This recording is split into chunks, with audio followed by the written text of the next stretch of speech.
Hello everyone. Today we'll be dealing with chapter 7 of NCERT class 11 Political Science Indian Constitution at Work. This chapter deals with the concept of federalism. So, what is the difference between federal form of government and unitary form of government? Any one of you has any kind of idea what is the difference between federal versus unitary form of government? See, in India, for example, and USA, we have federal form of government. In France, you have unitary form of government. So in federal form of government, the constitution itself will divide the power between center and state. But in a unitary form of government, all the powers are in constitution, and constitution will give all this power to the center, and then center will give the power to the state. So what is the exact difference is that states here derive the power directly from the constitution. So distribution of power is done by constitution itself, but in unitary form of government, states do not derive the power directly from the constitution, but states derive the power from the center. So here and here also there are two tiers, and here also there are two tiers of government or two polities at the center and the state level. So mere existence or not existence of two tiers does not determine whether the form of government is unitary or federal. What determines the form as unitary or federal, or what distinguishes, is the constitutional division of power. If the constitution itself divides the power between center and state, such form of government is called federal. But if constitution does not divide the power between center and state, so state will derive the power from the center and not directly from the constitution, this form of government is called unitary.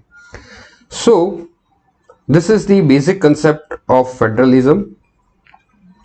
With this notion of federalism, we'll study this chapter. In this chapter, we'll see what is federalism, what are the federal provisions in the Indian Constitution of India, what are the issues between center and states, and what are the special provisions related to the certain states. So this is the agenda of today's class, and we'll see this in our lecture. So first we'll see what do you mean by federalism. What is federalism? Now we'll discuss the meaning of federalism, and then we'll see what are the features of federalism. Do you remember USSR? USSR, the erstwhile USSR. The present Russia was earlier USSR. It was a federation. But after 1989, this federation broke up. What was the reason? Was excessive centralization and concentration of power. The Russian region used to dominate the other regions, like in terms of language and culture. They tried to impose their own language and culture over other smaller units of federation like Uzbekistan. And so in later this federation failed and it broke up into several units. Similarly, some other countries like Czechoslovakia, Yugoslavia, and Pakistan also has faced the division. Now you will see that Canada is also a federation, but it also came close to the breakup on the issue, or it was an issue between two groups in that country. One group was English speaking community and another group was French speaking community. In context of India, do you think ever since 1947 till now there was a breakup of the Indian Union? That is, after the partition of 1947, India remained united for over 6 decades. So what do you think? What is the reason of unity of India in spite of having so much cultural diversity, religious diversity, and linguistic diversity? What is the reason of this achievement? The main reason of this achievement is our federal structure we adopted through constitution. Now we will see that in all the above, all countries were also federation, but they were not able to remain united. For what reason they were not able to remain united? Even though they were federation, they were not remain united. India is federation, even though India remained united. So what is the distinguishing features between these federation is that apart from federal constitution, the nature and the practice of federation are the determining factors in success or failure of the federation. Okay. In this context, there was an American president who said it is not the constitution never fails or success by itself. The success or the failure of the constitution depends on who runs the constitution. Okay. Here there is another example of West Indies. It was like India colonized by Britain, and in 1958 it formed the federation, but it saw the formal dissolution in 1962. So this country, Nigeria, is also an example of failed federation like USSR. But India is an example of successful federation unlike USSR. Now we'll see, though India is size of a continent, there are so many diversities. 20 major languages are spoken. There are several indigenous people. In spite of all this diversity, we share common landmass, common history, that is our Indian national movement.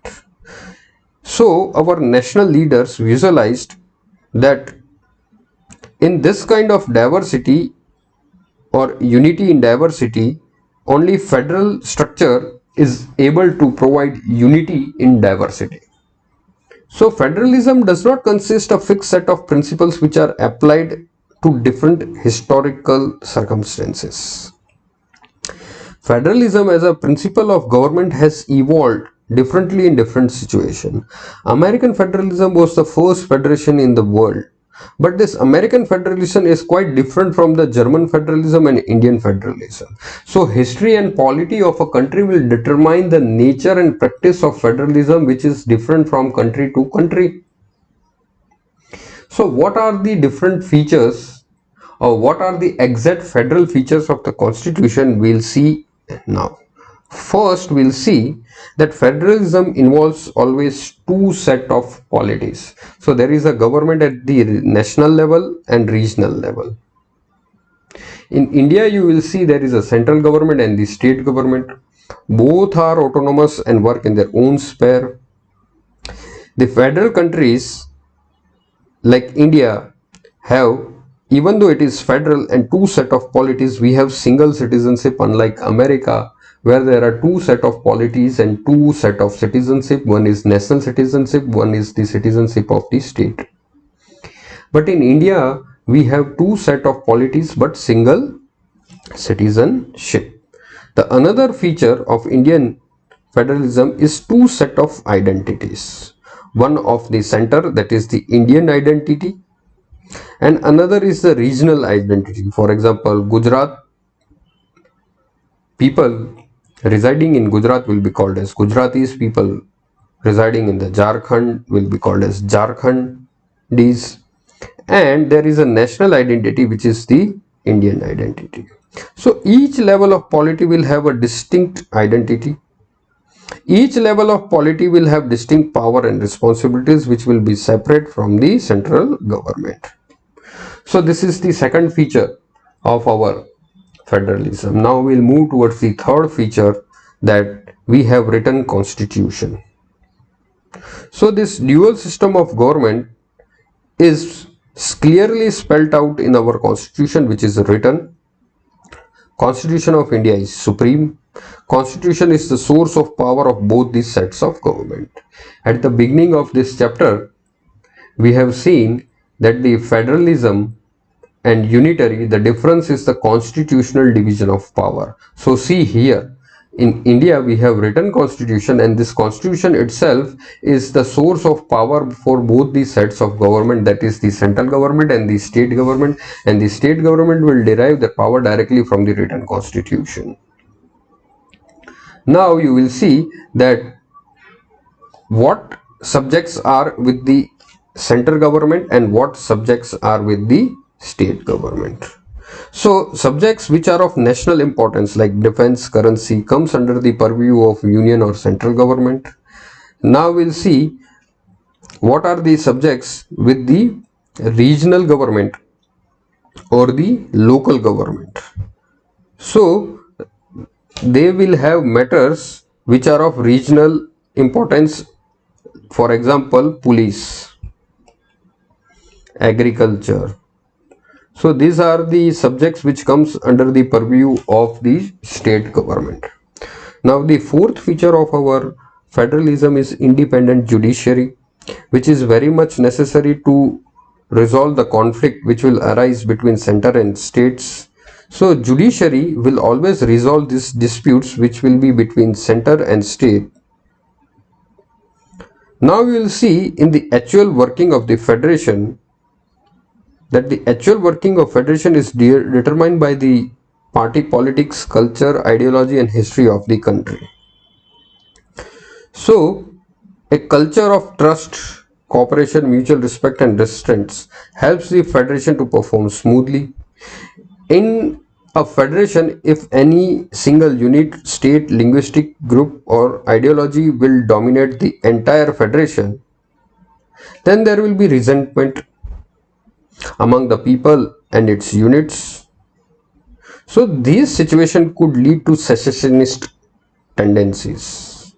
For example, Russia is the example of par excellence. This USSR broke because the Russians used to dominate the other regions linguistically and culturally. So whenever in a federation, when a single area unit will dominate the other unit, such federation will always see secessionism or breakup. Okay, so this should be avoided if the federation has to remain united. We will also see this federation of Nigeria. This federation failed because three major ethnic groups were not able to remain united in Nigeria: Yoruba, Igbo and Hausa Fulani. These you students can read. This is a very good example of failed federation in the country. Now we'll move to the another topic, that is federalism in India. What are the constitutional provisions related to federalism in India? Now, before independence, our national leaders were very well aware that India is a large country with such a diversity. It is always necessary to divide the power between the center and state government. So, after independence, question was not whether to divide power or not, but the question was, or the only question was, to what extent regional government should have the power. Okay, it was this question which was to be answered. So in this context, Constitution of India has divided the power between centers and state in terms of three lists.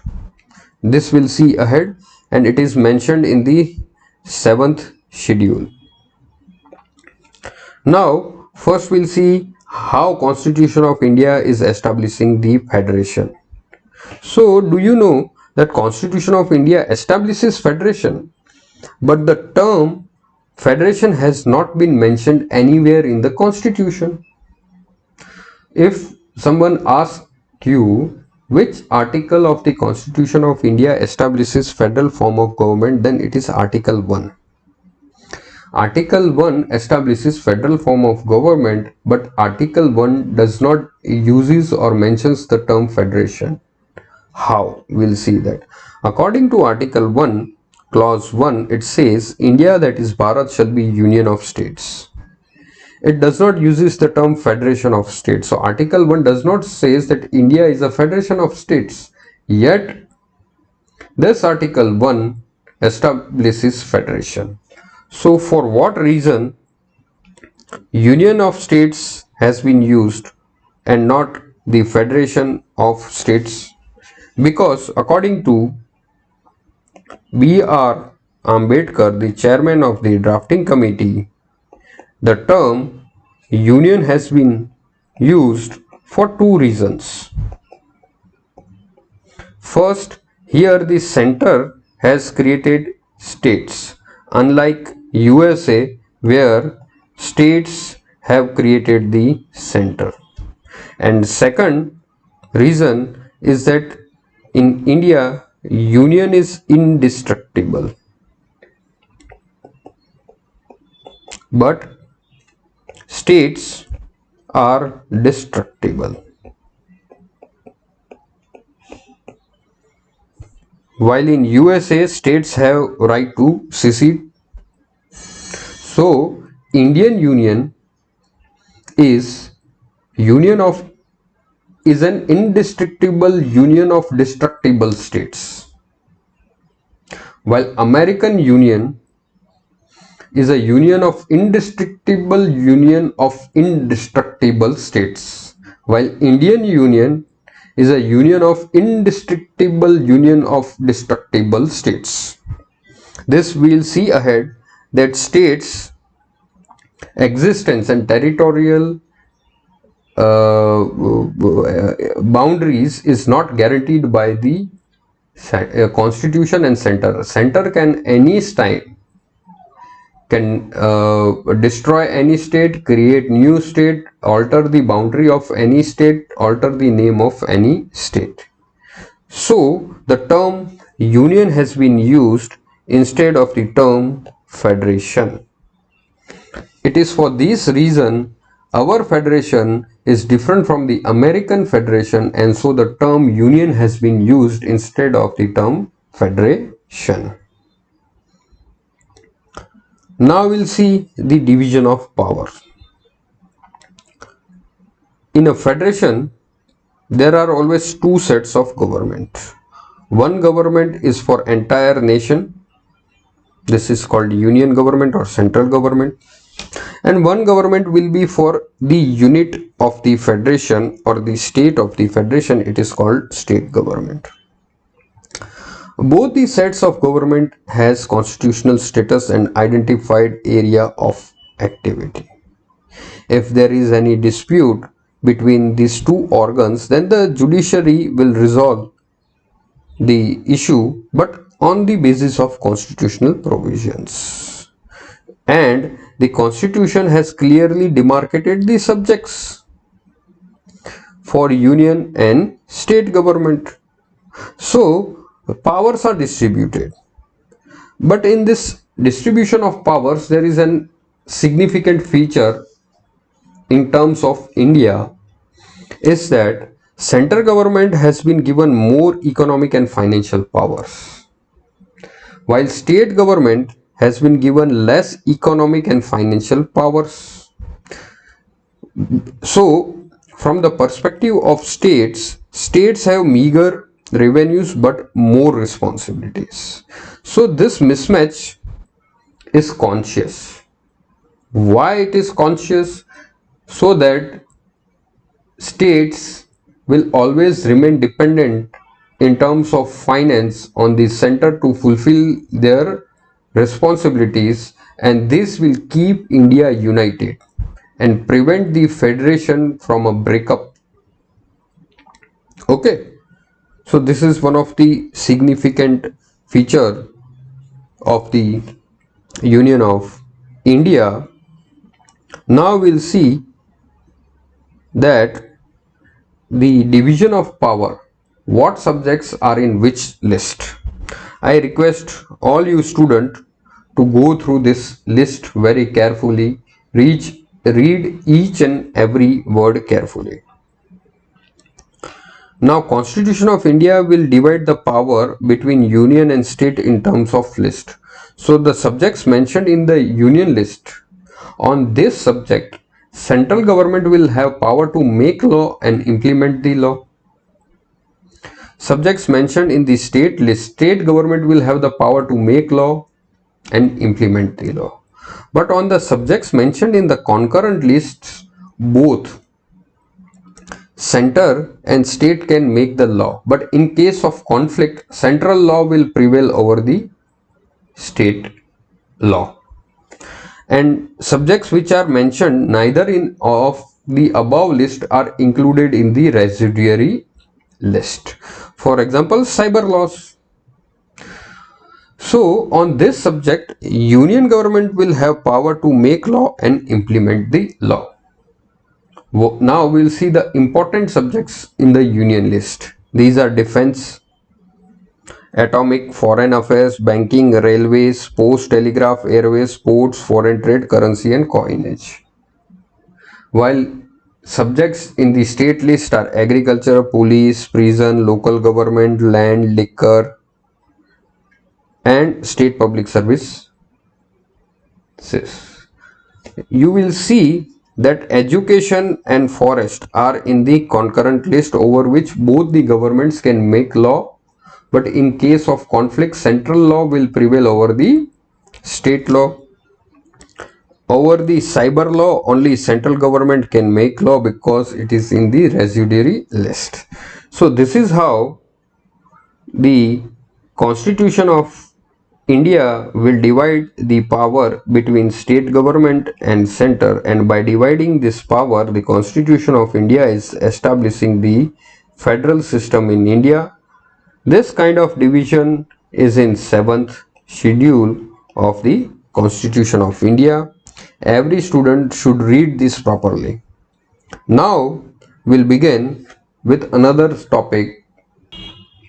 In this topic, we'll see why in Indian federalism strong government has been created. See,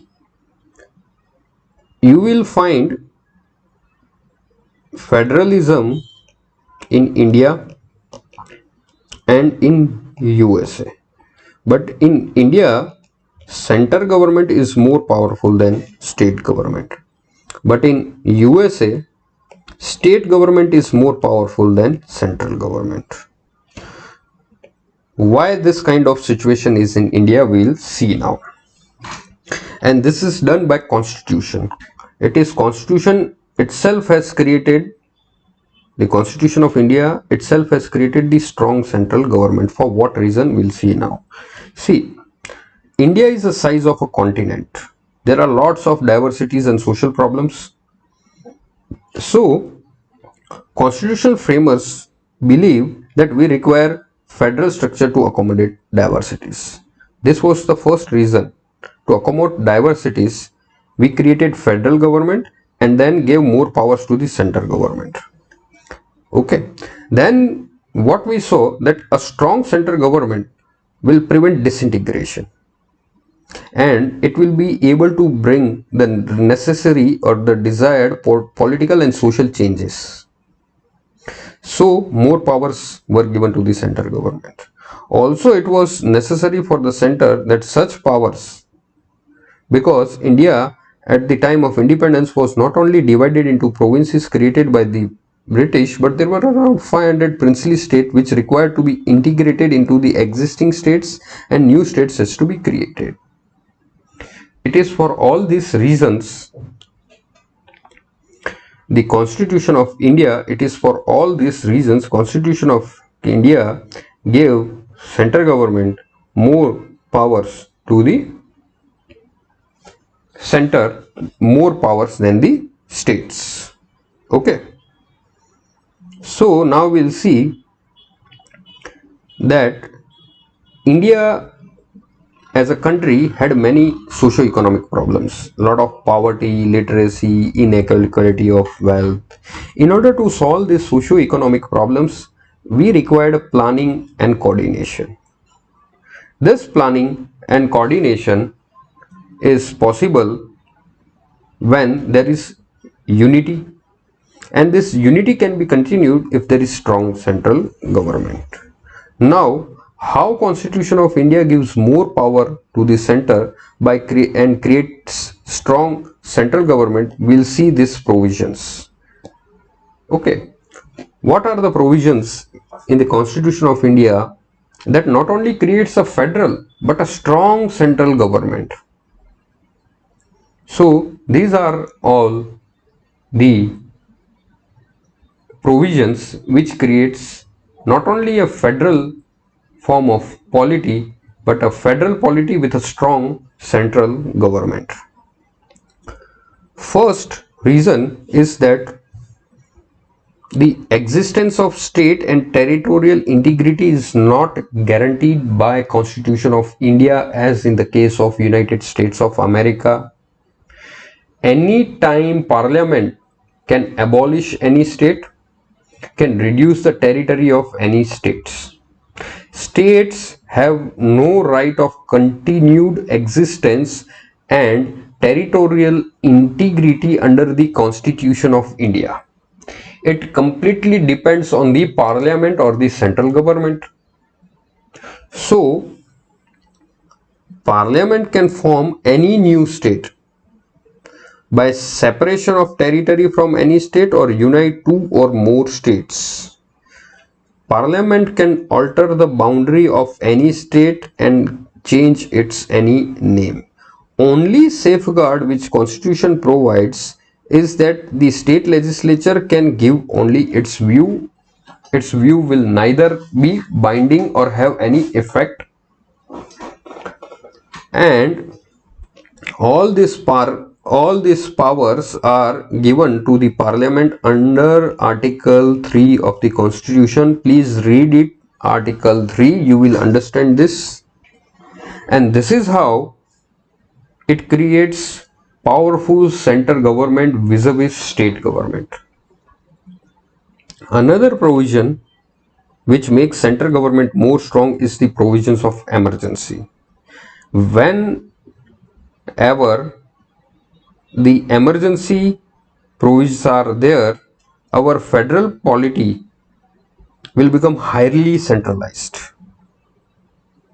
And whenever emergency is in force, Parliament can make laws on the subjects in the state list. So our constitution, which is federal, automatically converts into a unitary system when emergency is in force without any constitutional amendment. So this emergency provisions gives more power to the central government vis-a-vis state. So this emergency provisions creates a strong central government and gives less power to the state. Now we'll see this third provision, that more financial powers are being given to the central government. How? Two, first and second. Through these two reasons, we'll see that the financial powers are granted more to the center compared to the state, because of which states will continually remain dependent on the center. How more financial powers are granted? First, those items which generate revenue are under the center government. So, state government does not has their own independent sources of revenue. They have to remain dependent on the grants and financial assistance from the center. It is through this provision center becomes more powerful than the state. Second is the concept of planning. It is because of planning there is centralization of economic decision making. Then the union government through planning commission has discretion to give loans and grants to the state. But in actual politics, there is discrimination against states if it is ruled by the opposition. party.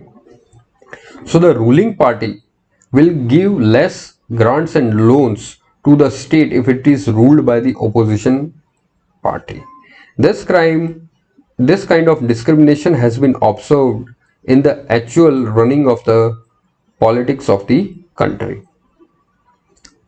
Now you will see how the position, role and the powers of governor gives more power to the center vis-a-vis state. The governor of a state has power to recommend dismissal of the state government and dissolution of the assembly. Now, in normal circumstances, you will see that this governor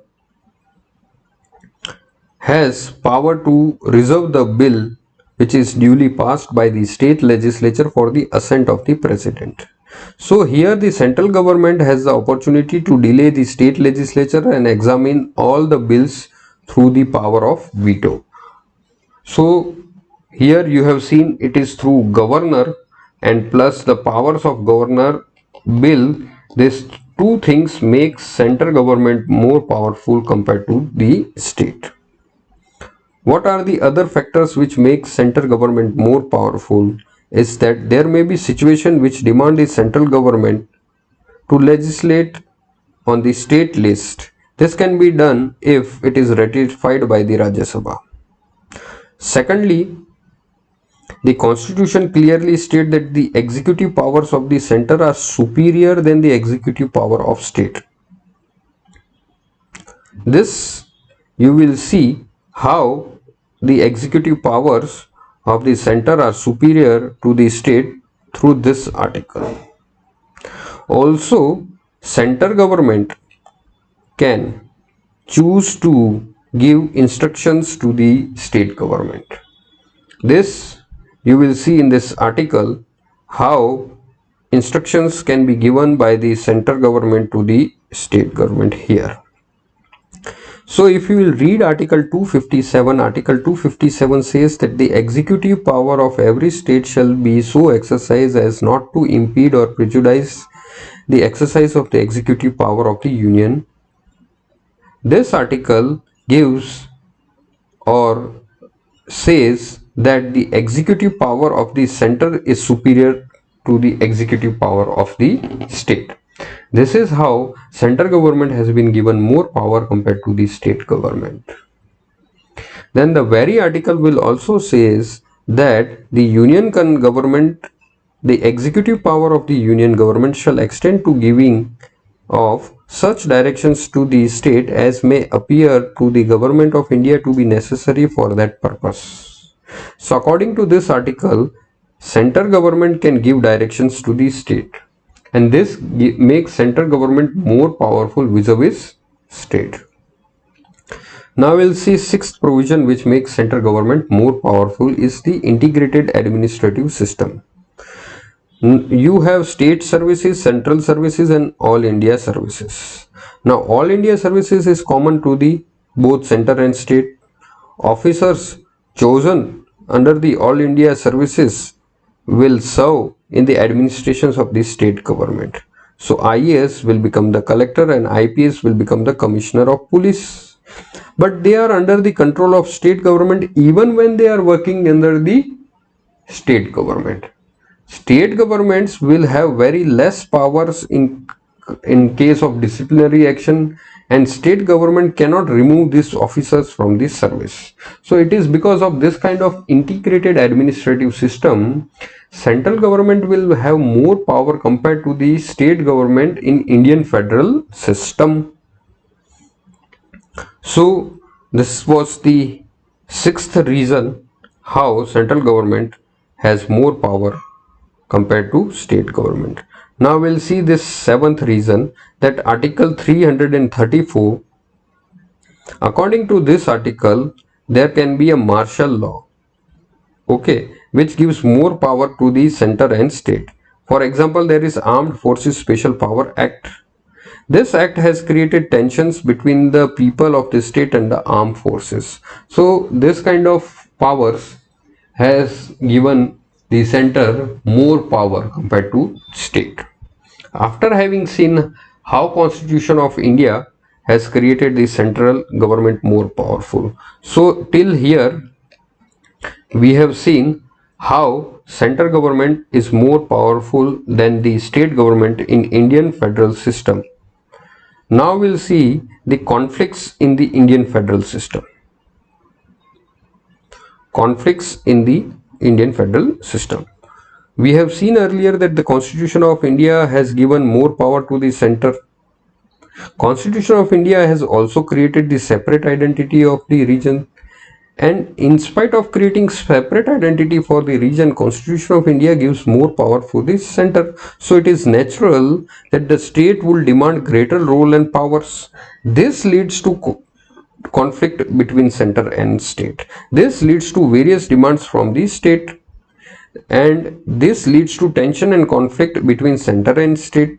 Now if the conflict is of legal nature, it can be resolved by judiciary, but if it is of not legal nature, for example demand of autonomy, and it is of political nature, they can only be resolved through negotiation. So we'll see the conflicts between center and state under center state relation. Before moving to this, we should understand the types of conflict. Now you will see that in Indian federal system there are conflicts. So these conflicts are of two types: between center and state, then this conflict will come under center state relation. But if this conflict is between two states, state and state, here center is not involved but between two states, such kind of conflict is called ISR, interstate relation. So the conflict between center and state will be called as CSR, center state relation, and conflict between two states will be called as ISR, interstate relation. So the conflicts between center and state is in terms of autonomy, role of governor, new state, while between two states there is conflict over border, sharing of river water disputes, and there is third conflict is due to special provisions.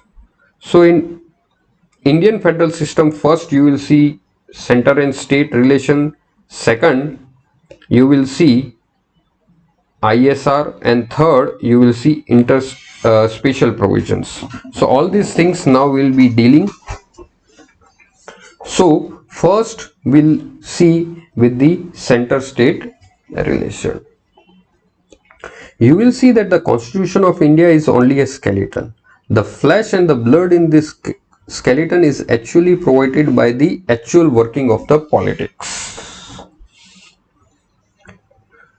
So the actual political situation consists of three phases: phase 1, 2 and 3. This we will see in detail how the actual political system has an effect on the federal system. So this phase 1, it was during 1950s and 60s when Jawaharlal Nehru was the Prime Minister. And during this phase, Indian National Congress used to have government at the both center and the state level. So during this phase, what was the issue in center-state relation was the issue of formation of new state, whether they should be formed on the basis of language or on the administrative convenience. So this was the issue or the source of conflict between center and states. Since after this first phase, the next phase was in middle of 60s when Congress party remained in the center government but lost in the state government. So in state there were government by the opposition parties. So during this phase, what was the issue between center and state was related to the autonomy of the state. Since different parties were ruling at the center and state, there were regular complaints of center interfering in the state government, and so state government always wanted autonomy from the central government. So this peculiar political concept gave birth to the concept of autonomy under the federal system.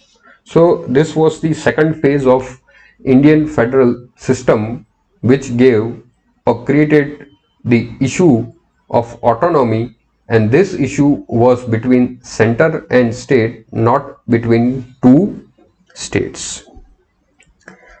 Then there was the third phase since 1960s during the era of coalition. So during the era of coalitions, you will see that in states too, different political parties, both national and regional, have come to power. This resulted in greater say for state. Now you will see that the second phase generated the issue of autonomy between center and state. So in center and state relation, the demand of autonomy was there. So we will study the demand of autonomy, which is a issue between center and state.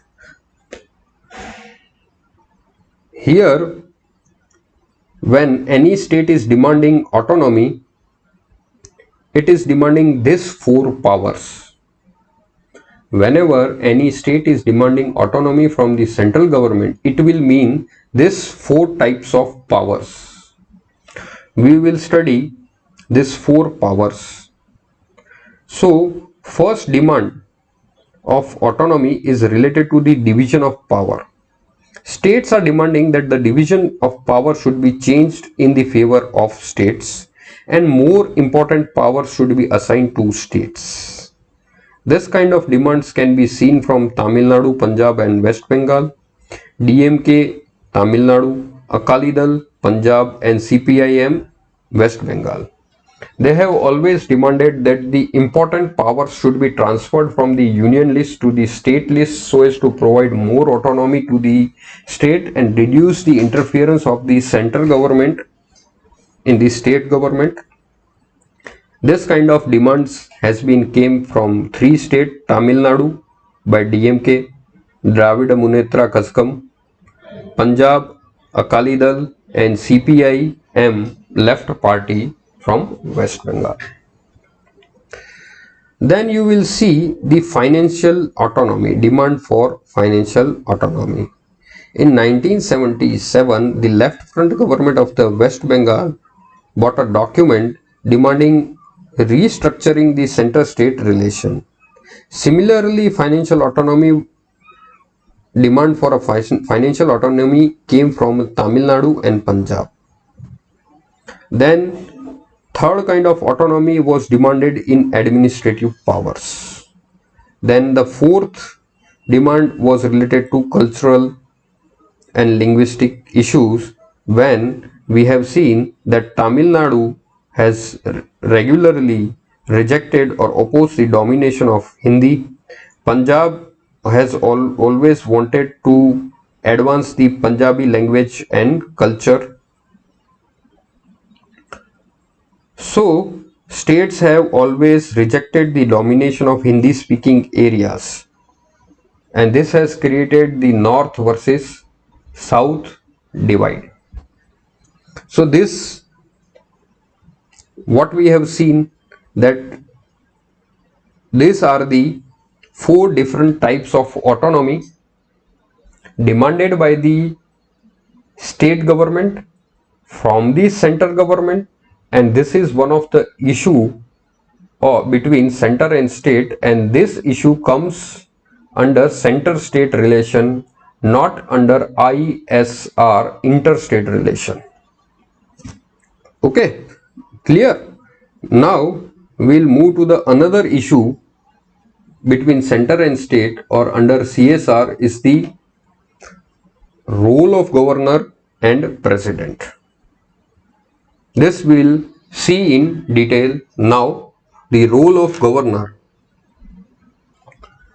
Center-state relation, role of governor and president rule. Now you will see that the governor is not elected. He is appointed by the center, that is, he is appointed by the president on the aid and advice of Council of Ministers.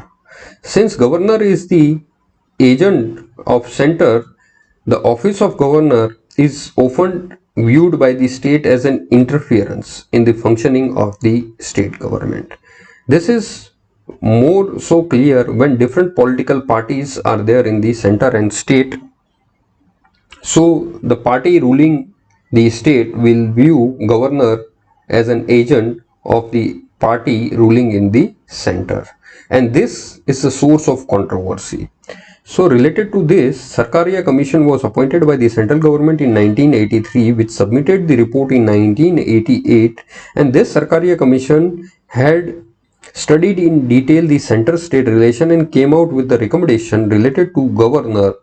So what was the recommendation of Sarkaria Commission related to governor was that governor should always be non-partisan. He should never take the side of the party which has appointed, in other words, the ruling party in the center. Apart from this controversy, there is also another controversy related to Article 356(8). 356, this article has been the most controversial article of all the articles of the Constitution of India.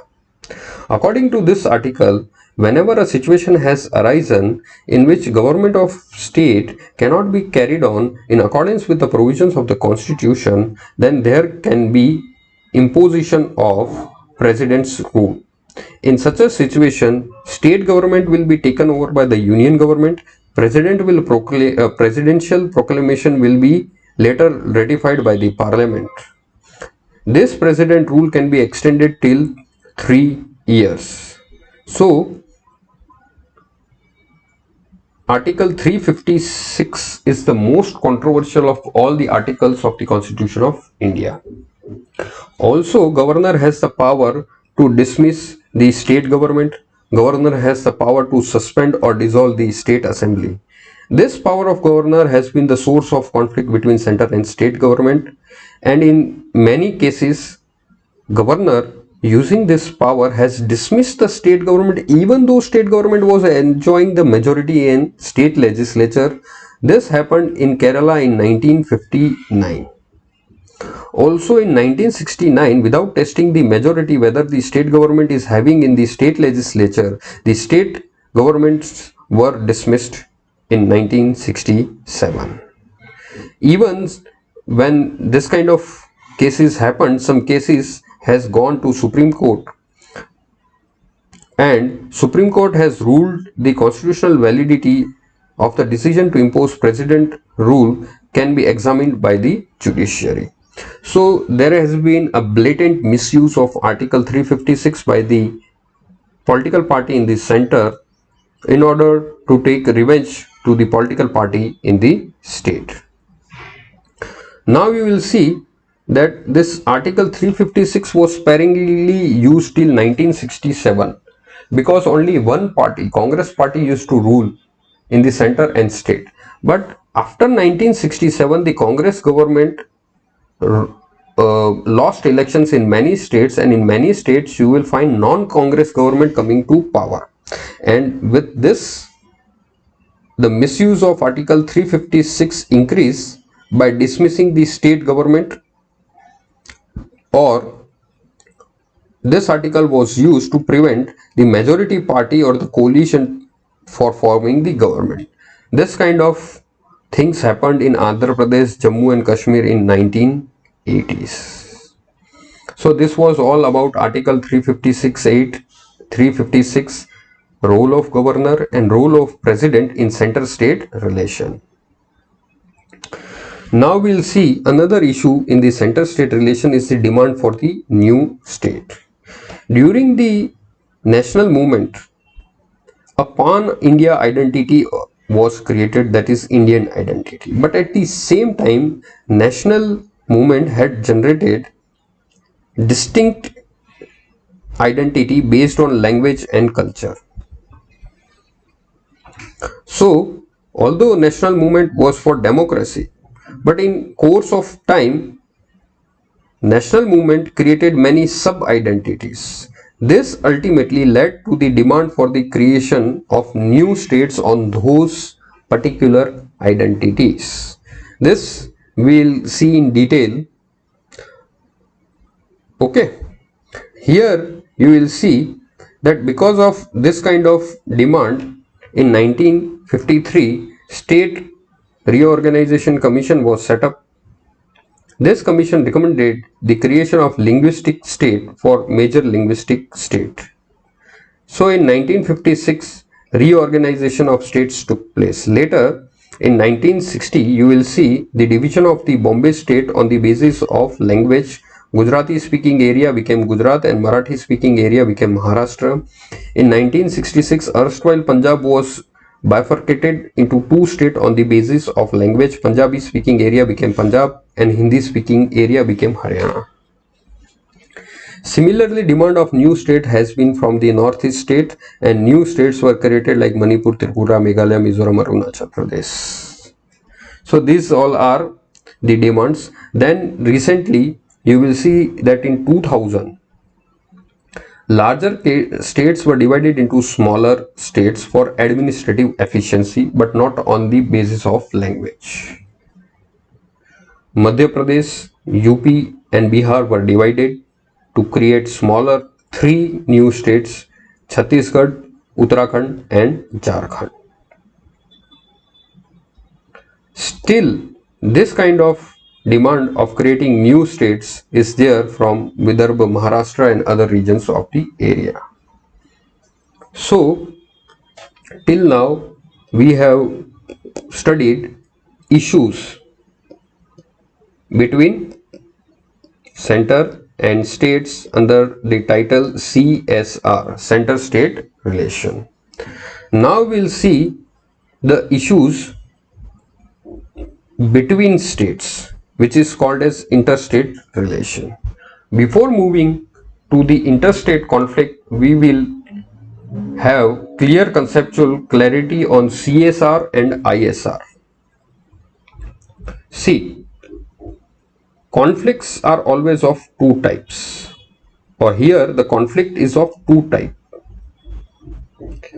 This conflict is between, one conflict is between center and state and another conflict is between two states. Here center government is not involved. So conflict are of two types in India, between center and state and another is between state.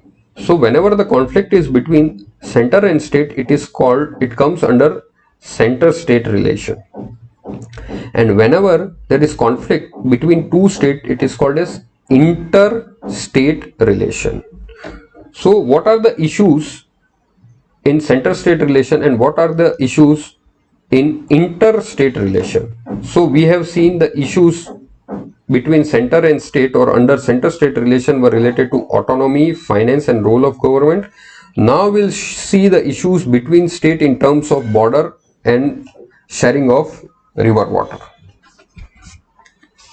So now we will study the conflict between two states. Okay, so states are also fighting with the center over autonomy, revenue, etc. This came under the center state relation.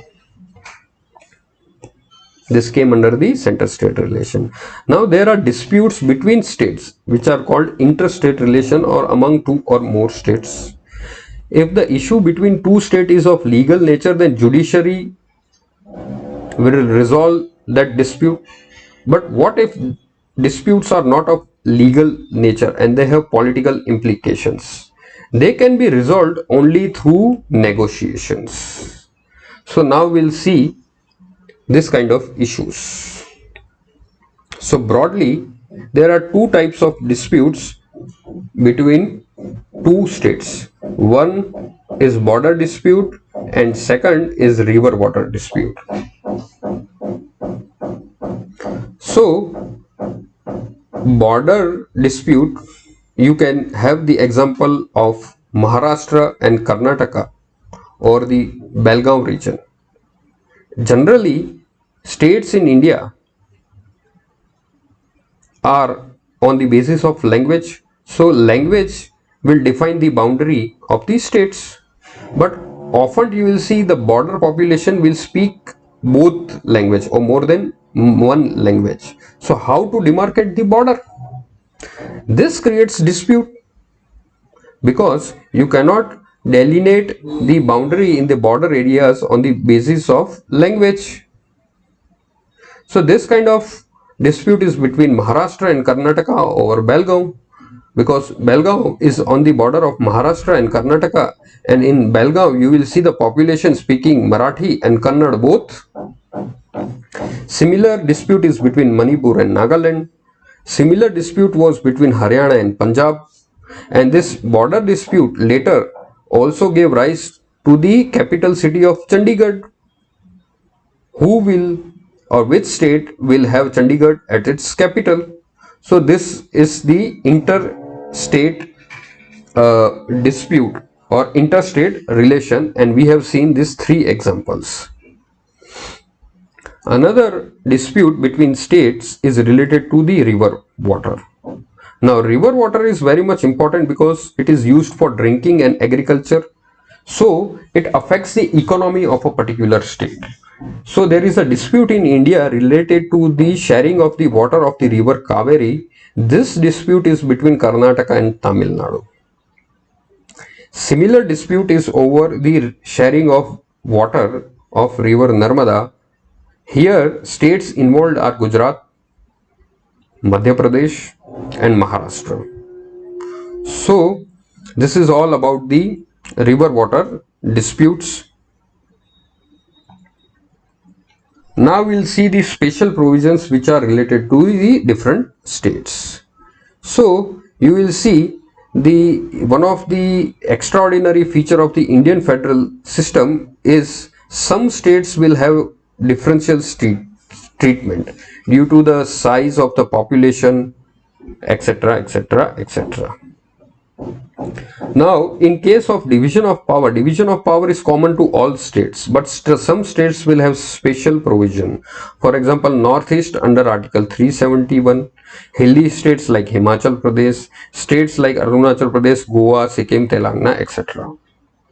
Among this all, Jammu and Kashmir has special provisions under Article 370. But since this Article 370 has been deleted and two new union territories has been created, this content is now not relevant. So, special provision content is not relevant. So, you can go through this content which is related to erstwhile Article 370, which provided special provisions to Jammu and Kashmir, which is not relevant, but you can read it once. This is the conclusion. Please go through it.